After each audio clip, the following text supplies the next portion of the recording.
My name is Abby, and I am a mother of a 15-year-old boy and a 5-month-old baby.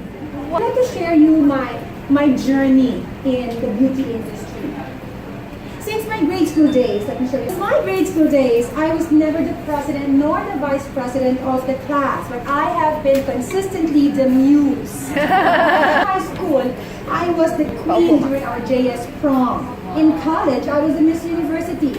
Maybe I'm beautiful. Maybe I'm beautiful. Maybe. At 17, I was sent to Los Angeles. My first travel abroad to represent the Philippines to the foreign supermodel competition. Started a career as a fashion model in New York. I was molded into different roles based on the designer's perspective. Sometimes pretty, sometimes crunch, sometimes artistic, but most of the time drastic. When I was modeling, you know what? I did not feel beautiful at all. It was only RuPaul that gave me a chance to look beautiful in a photo shoot because they photographed me with a lifestyle. That was in 2005 pa. Pero during that time that I was modeling, it was just a job. It was a profession. Let me show you one. After several years of traveling and modeling here and abroad, I was told to join Binibining Pilipinas, and so I did. I got lucky and represented the Philippines in the Miss Universe pageant at age 23. But when I didn't win that crown, maybe I wasn't that pretty. Maybe I was just lucky to be there. So nagka-doubt na naman ako na hindi maganda ako maganda. The doubt still lingers until I experienced one of the most memorable happenings in my life. I married the love of my life. 27. And I had my firstborn, that's the love of my life. I was firstborn at age 27. In 2001. That particular event was more meaningful than having the Miss Universe crown. And then I realized that yes, I am beautiful. Pero ang taba mo, motherhood for me has really been the essence of womanhood, as we all know. Quoting from another beauty queen whose name I don't recall. You know, Sister Shnita ba yun? I think so. No? The joy of having started a family brought me millions of smiles. Every time my husband and son would tell me that I was pretty, I believe every word. Even when I'm down with migraine and looking terrible.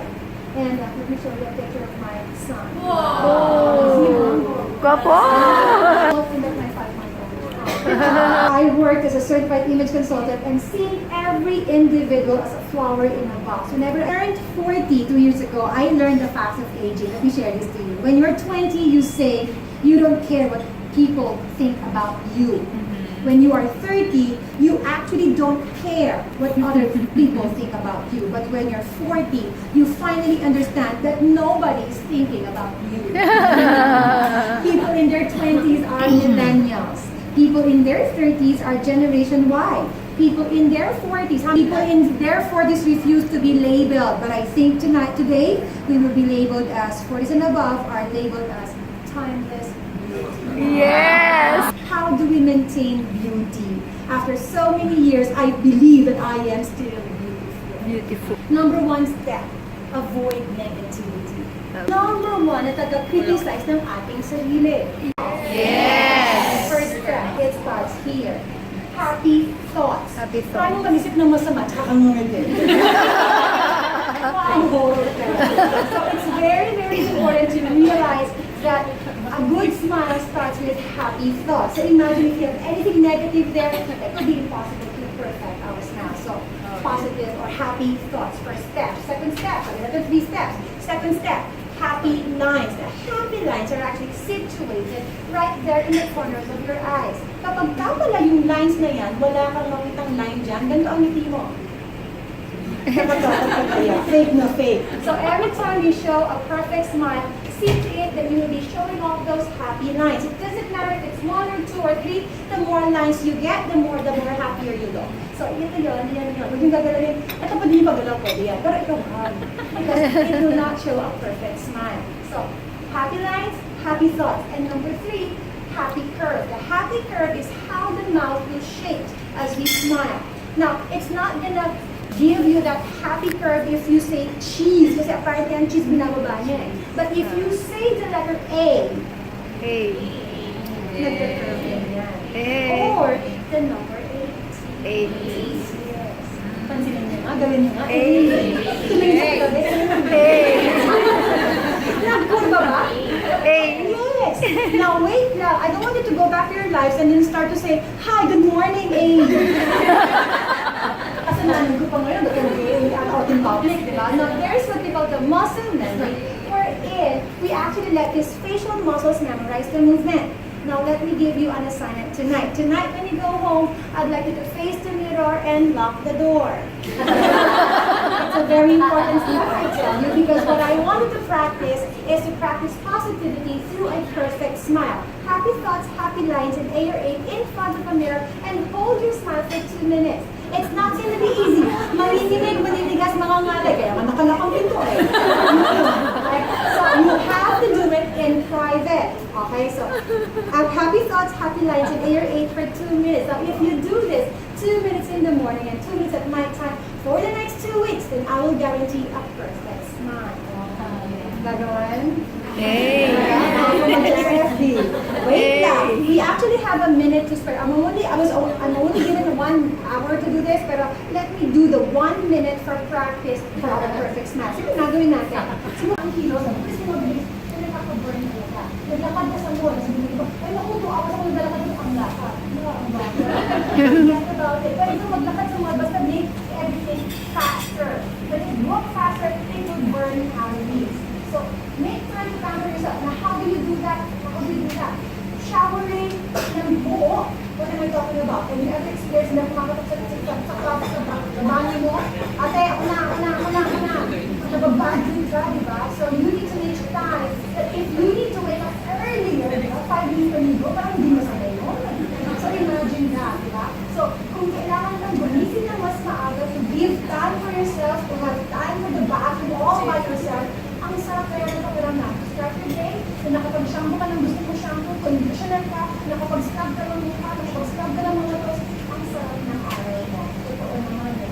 Sometimes when we see pampering, the word pampering, ang mahal kasi spa, sometimes self-pampering is the best way to do it. Matulog ka lang ng maaga. How many hours of sleep do you get? Good for you to get 7. Now, some people would say, "Some people are excluded," and we were part of that. Okay? Yes. So, isa kung sa mga nangyayari ng kasirola, may dalang bata, tapos my sister and I were in goggles kasi we couldn't see a thing kasi umuulan ng buhangin. So, we experienced that. Anyway, to cut the long story short, nasira yung bahay ni Mama. So, yung bahay ni Mama, we used to have this big China cabinet. And yung China cabinet, we only get to use its China wares twice a year. Anniversaries nila at Christmas. Then we will set up, Mama will set up a nice formal dining. So, twice a year lang yun. And then, so, ang nangyari, nasira lahat yung bahay, pero lo and behold, pagdating namin sa bahay, after 1 week na bumulis kami, nakatayo yung China cabinet. Yun lang ang nakatayo. Yung table, nakatabingi. So, my mom, umiyak siya. Siya, nakita niya mga gamit niya. Nakatayo sa tubig. Kinuha niya yung susi yung China cabinet and started na magkain. Sabi ko, Mom, I was a teenager then. What are you doing? Sabi ko sa akin, baka hindi na natin magamit ko. So that really struck me. Natuto talaga ako doon. And I realized that these are only material things. But material things na yun, if you don't get to use them now, you might not have a chance to enjoy them. Or to enjoy them. Now, 3 times in my life, I realized that material things are supposed to be used now. That was the first one, yung mountain to the experience. The second one, I saw on TV how one old town can be switched off by the tsunami. Remember that? In Japan? Yes. TV lang pala nanonood, pero biglang sa isang biglang nagagano'n, no? Sa lahat ng mga bahay, at mga buildings. That really did something to me. And then, other one was the Yolanda event. So that event really naman pa ako narinig na may babae bumalik daw sa bahay niya. Bakit na bumalikan? Yung LV bag ko, kakapayad ko lang. So imagine, risking your life just because hindi pa nagagamit yung kababayan ng LV. So, I realized that these are all the only material things and we need to use them now. Oftentimes, we have our favorites inside our cabinet. Am I correct? Yes. You have that one piece. Ano favorite mo? Favorite shoes, my favorite dresses, my favorite perfume, may favorite bag, may favorite bra, may favorite makeup. Yes. Suot mo ba ang favorite mo ngayon? Yes. Very good. Hindi ba? Ano sa mga favorite na? Sinisave para hindi ba sila? Sinisave para saan? Special moment. Ano man, hindi. Sinisave for that special occasion. Diba? Ang problema nito, pag hindi dumating yung special occasion, hindi na nagamit. Nagamit mo yung pabango, panis na yung pabango. Nagamit mo yung sapatos mo, tinutulak na yung sapatos. Diba? So, o yung damit, ay, sumikit niya. So, you have the power to make moments special. We all know exactly what happened nung binuksan mo yung box of chocolate. Nung pagbukas mo, everybody gathered around you. Because you can make special moments happen. Hindi ko rin ba sorry. Alam mo mama ko to, yung chismis ko siya. My mom, well, I grew up in Abbygail, Pampanga. So medyo, ang mentality, medyo pakaluma. Pag kami sakit, doon ang papalaro yung manita na sa taas. My mom, the type of mom, may corned beef na imported na hindi namin pagkakinig. Naalala nyo? Yung special na tuwalya pang-bisita. Naalala nyo? Yung sabon na dove. Pang-bisita. Pang-bisita. That was my type of mom in my house. So, ito maganda pang-bisita. Then I realized, baliktad pala. Then I realized, yung palang kailangan natin i-enjoy now is what we can afford. Pero think about it. We deserve it. We have to make ourselves feel special. We have, because we can do that. Sometimes we wait for people to make us feel special. Boyfriend, but the thing is, as empowered women, we are supposed to make ourselves, we should always make sure that we can make ourselves feel special. And you know what? Yes. That's Right. supposed to be every day. Yes. Yes. Every day you have to feel special. And you know, Sabi tayo. kaya mong gawin. Just wear your special lipstick, automatically umiiba. Kanino kayong chair? Just wear the special fragrance, automatically umiiba. Huwag mong pagkailangan ng sarili mo. Hindi ka sayang. Because you Kanya ba yan? have a cozy and comfortable nasa table mo ikaw. Sino ba naman mag-i-enjoy na nasa table na ganyan kung ano nung kalat ang nandyan, di ba? So, just the fact that you are decluttering your area, it also declutters your mind. So, mas nakakapag-isip tayo ng gusto. So, have a cozy, comfortable, kung pwede mabango na space so that we can actually maximize kung ano yung mga iniisip natin. But this is very, very important. It doesn't matter if it's your car, it doesn't matter if it is your bag, it doesn't matter if it is going to be your wardrobe. Now, let me just mention to you, let me just check for that. Meron pa ako tapos sa tayo, di ba? Now, let me just mention to you wardrobe decluttering. May kukwento lang ako. Now, this is going to be your another assignment. Ang first assignment is smiling. Second assignment, kailan ang holiday? December. Coming holiday ba? October December 25. 31. Holiday ba yun? No, holiday hindi. October 30, tapos November 1. Yes, so yung longest Yes. holiday. Okay. May papa-assignment ako sa inyo. If you have about 2 or 3, care yourself properly pa. Subukan natin balik ka rin. Subukan natin, you look bad. Pwede bang ganyan? You look, of course you will feel bad. Ano naman, you look good, tapos I feel good. Hindi eh. When you look good, automatically you will feel good about yourself. So look good, feel good. Minsan, pag gising mo, pakanta-kanta ka pa, you feel good. Automatically, you also look good. Yun, medyo madalang makuha. Pero normally, when you look good, you'd feel good. But there's more to that. May bonus pa yan. When you look good, you feel good. You get to carry yourself well.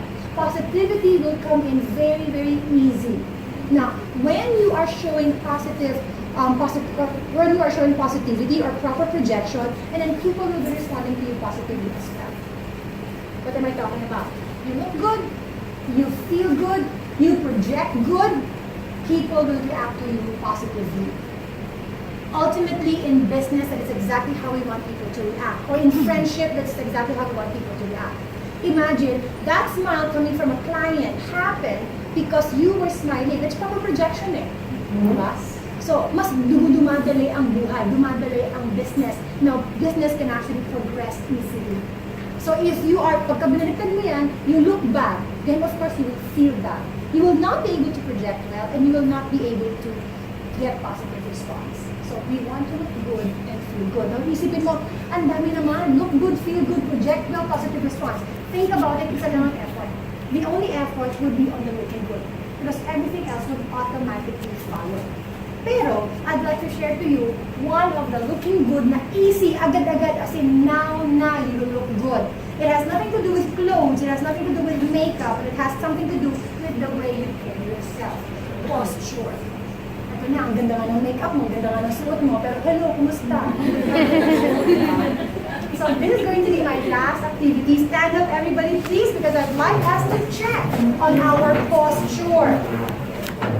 Diba? Kasi nakawala ng kwenta ang hair and makeup kapag ka bad posture. So let's talk about, quickly lang, about posture. Hi. When we talk about posture, we are basically talking about 4 parts of the body. The first part is going to be the neck position. The second part is going to be the shoulder position. The third part is going to be on the lower back position. And the fourth part is going to be by the legs. Let's take a look at the first one. Neck muna. If I have my neck position like this, ano ang possible impression? Timid, shy, agad-agad. What about with this neck position? Confident and smart. Pwede. So proper projection. What about with this neck position? Proud and arrogant. Exactly my point. A little bit of tweaking of the neck position alone can somehow make us look shy, smart, or arrogant. Eh, akala ng iba, chin up, para confident. Wrong advice, okay? Now, we have a very good way on how to measure. I'd like you to raise your right hand, everybody. Please raise your right hand. And then I'd like you to locate your right shoulder bone. Now, that right shoulder bone should have a good alignment towards the ear, like so. Pag hindi aligned, it can somehow look like this, or look like this. Ayun kasi yun. So make sure that it will be properly aligned. Now, especially true if you are working on a monitor, release and relax. Ang monitor mo, malilit ang data, ang tendency is to pull your neck like this. So once in a while, in private, you have to check if you have the right posture, the neck position. Diba? Second part, shoulders.